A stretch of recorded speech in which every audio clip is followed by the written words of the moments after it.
Assalamualaikum warahmatullahi wabarakatuh. Salam sejahtera untuk kita semua. Pada kesempatan kali ini saya akan menyampaikan gagasan saya tentang pandemi COVID-19.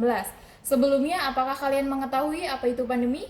Pandemi itu sendiri merupakan sebuah epidemi yang telah menyebar ke berbagai benua dan negara. Umumnya, menyerang banyak orang. Sementara epidemi sendiri adalah sebuah istilah yang telah digunakan untuk mengetahui peningkatan jumlah kasus penyakit secara tiba-tiba pada suatu populasi area tertentu. Pasalnya, istilah pandemi tidak digunakan untuk menunjukkan tingginya tingkat suatu penyakit, melainkan hanya memperlihatkan tingkat penyebarannya saja.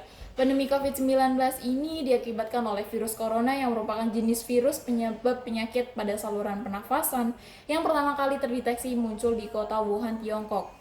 Virus ini diketahui pertama kali muncul di pasar hewan dan makanan laut di kota Wuhan. Dilaporkan kemudian bahwa banyak pasien yang menderita virus ini ternyata terkait dengan pasar hewan dan makanan laut tersebut.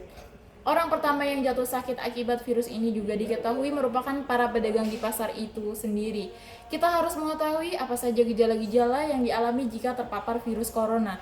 Secara umum ada 3 gejala yang bisa menandakan seseorang terinfeksi virus corona itu sendiri, yaitu demam di atas 38 derajat, batuk kering, dan sesak nafas. Namun, ada beberapa gejala lain yang juga bisa muncul pada infeksi virus corona meskipun lebih jarang di antaranya, yaitu diare, sakit kepala, konjungtivitis, hilangnya kemampuan mengencap rasa, hilangnya kemampuan untuk mencium bau, dan ruam kulit. Gejala-gejala COVID-19 ini umumnya muncul dalam waktu 2 hari sampai 2 minggu setelah penderita terpapar virus corona. Pandemi COVID-19 tidak hanya berdampak pada kesehatan masyarakat, tetapi juga mempengaruhi kondisi perekonomian, pendidikan, dan kehidupan sosial masyarakat Indonesia.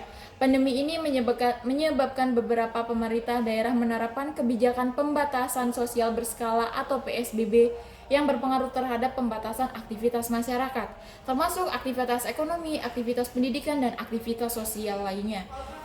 Menurut berbagai aktivitas ini berdampak pada kondisi sosial ekonomi masyarakat, khususnya masyarakat rentan dan kalangan bawah. Sudah 2 tahun lebih pandemi COVID-19 ini melanda dunia. Pandemi telah banyak menimbulkan dampak dan perubahan dunia termasuk Indonesia.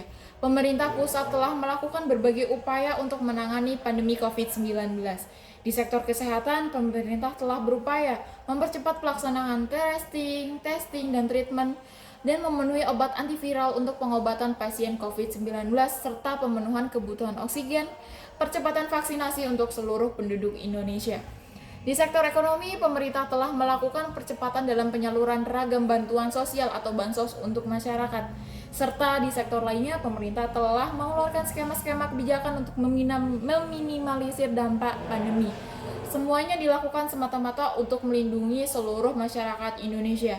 Menteri Koordinator Bidang Pembangunan Masyarakat dan Kebudayaan Menko PMK Muhadjir Effendi mengatakan, penanganan pandemi COVID-19 ini bukan hanya tugas dari pemerintah pusat saja, melainkan masyarakat pun harus terlibat dalam penanganan pandemi COVID-19 ini, supaya pandemi COVID-19 ini cepat berlalu di Indonesia.